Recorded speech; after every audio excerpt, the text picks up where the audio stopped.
All right, let's dive into Deuteronomy chapter 12. Now, I want you to think about this chapter not as some old, dusty text. No, this is something way more exciting. It's like we've just been handed the original top secret blueprint for building an entire society from scratch. And this isn't just any society, it's one designed to last forever. So that brings up a huge question, right? How do you build something that lasts forever? I mean, really lasts. Well, this chapter gives us a pretty radical answer. And you know what's wild? The plan doesn't start with building anything at all. Nope, it starts with tearing things down. Okay, so here's phase one of this master plan. It's super simple, but also super intense. Before you can even think about building the new thing, you've got to totally, completely obliterate the old. We're talking no compromises, no cutting corners. The goal, a perfectly clean slate to build on.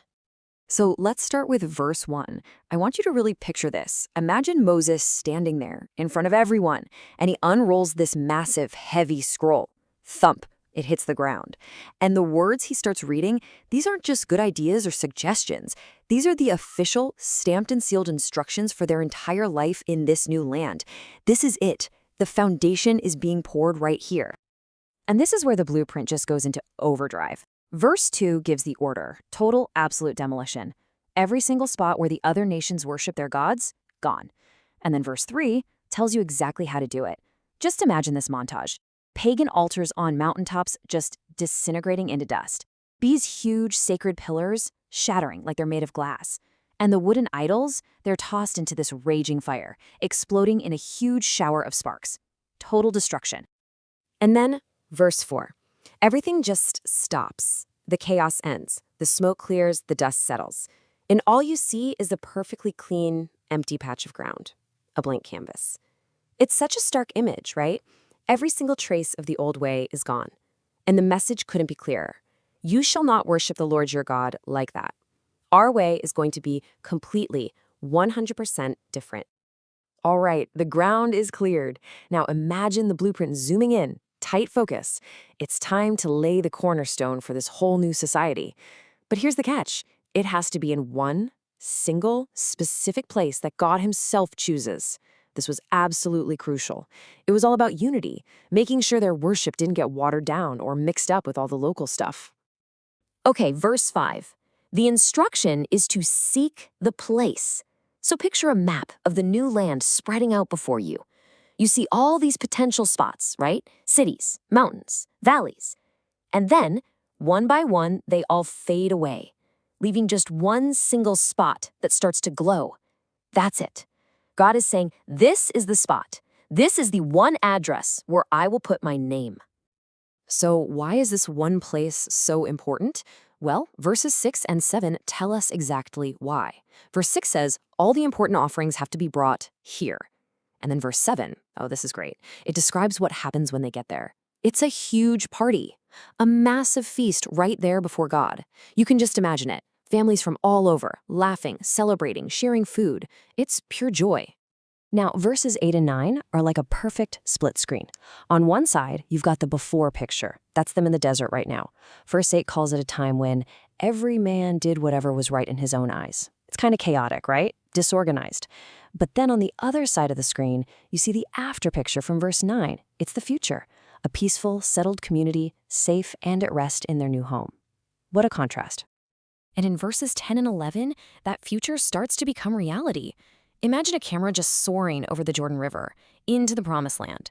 And as the people move in, you see all these shadowy enemies at the borders just fade away. They're safe now. And where does the camera finally land? Right on that one central, chosen place. It's established, it's secure, it's the place where his name will abide. Verse 12 is amazing because it shows you who's at this party. And the answer is everyone. Let's zoom in on the crowd. You see parents and their kids. You see the male and female servants right there with the family. And, this is so important, you see the Levite. He's not off to the side. He's welcomed right into the circle. Someone's handing him a huge plate of food. The message is clear. Everybody belongs here. Everybody rejoices together. So you might be asking, who's this Levite guy? Well, think of the Levites as the ministers, the priests of that time. Their whole job was to serve in the tabernacle and teach God's law. But here's the key thing. Unlike all the other tribes, they didn't get their own chunk of land. They had no inheritance. So how did they live? They depended completely on the generosity of the people. That's why you keep hearing this reminder over and over again, don't forget the Levite. Then we get to verses 13 and 14, and it's a really sharp warning. Picture this. Someone's wandering around, finds a nice little grove, and thinks, yeah, this feels like a good spot to worship. And just as they're about to set up an altar, bam, a giant glowing X appears over that spot. Then a huge arrow of light shoots out, pointing them all the way back to the one chosen place. The message could not be more clear.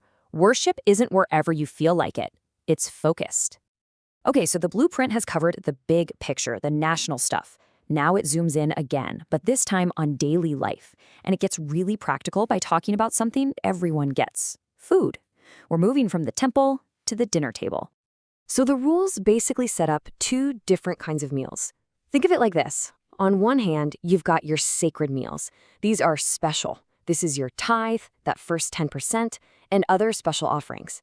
These have to be eaten at that central chosen place. Then, on the other hand, you have your everyday meals. This is just regular dinner, and you can eat that in your own town, at your own house. Way more freedom. Verses 15 and 16 give us a snapshot of one of those everyday meals. So let's picture a family at home, getting dinner ready. They can slaughter an animal from their own herd. But verse 16 gives them one really important rule. It's a simple act, but it's deeply meaningful. They have to pour the blood out on the ground, like water. It's about respectfully returning the life force to the earth. Now, let's switch over to the sacred meal. Verse 17 lays down the law. You are not allowed to eat your tithe at home, period. Verse 18 tells you what you do. You take it to the central place and you eat it there, before the Lord, in a joyful feast. And then, yep, you guessed it. Verse 19 pops up with that crucial reminder. While you're there celebrating, do not forget to share it with the Levite. And verses 20 through 22 show you just how practical this blueprint is. Let's look at that map of the land again. Only now its borders have gotten bigger. The nation has expanded. So we zoom in on a family that lives way, way out on the frontier. It would take them forever to get to this central place. So the law is flexible. Verse 21 says, hey, if the place is too far, it's okay. You can butcher and eat an animal at home. I mean, you can't be expected to make a week-long journey every time you're hungry, right? But then, verses 23 to 25 come in loud and clear, hammering home the one rule that applies to all meat, no matter where you eat it. The rule about not eating the blood is repeated again and again for emphasis. And here's why. The blood is the life. To really lock this in, imagine the blood isn't just red liquid. Imagine it's glowing, a vibrant life force. And when it's poured on the ground, little green plants instantly sprout up where it touches, a beautiful symbol of life returning to its source.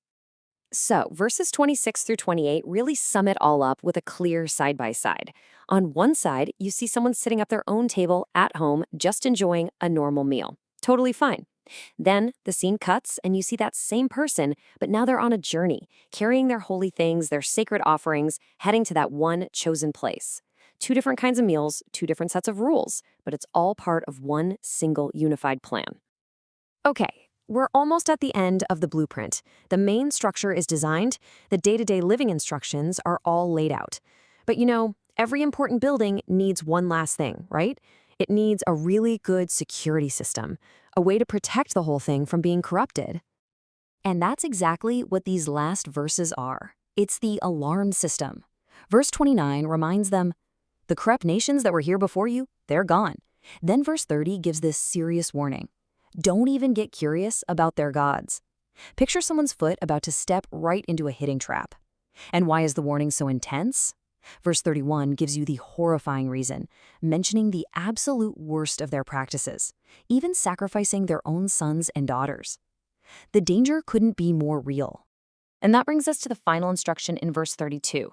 As these words pop up on screen, you shall not add to it nor take away from it. Just imagine that huge scroll, the entire blueprint being rolled up, and then this great divine seal is pressed into hot wax, stamping it shut. It's finished. It's perfect. It's not to be changed. The design is locked in. And so that leaves us with this final big question to chew on. I mean, we live in a world where we customize everything, right? We tweak, we edit, we adapt. So what does it really mean to be handed a blueprint from God and be told, follow this exactly? Don't add anything, don't take anything away. What does that kind of trust and obedience really look like for us? It's a huge question about what it means to follow a perfect, unchanging plan.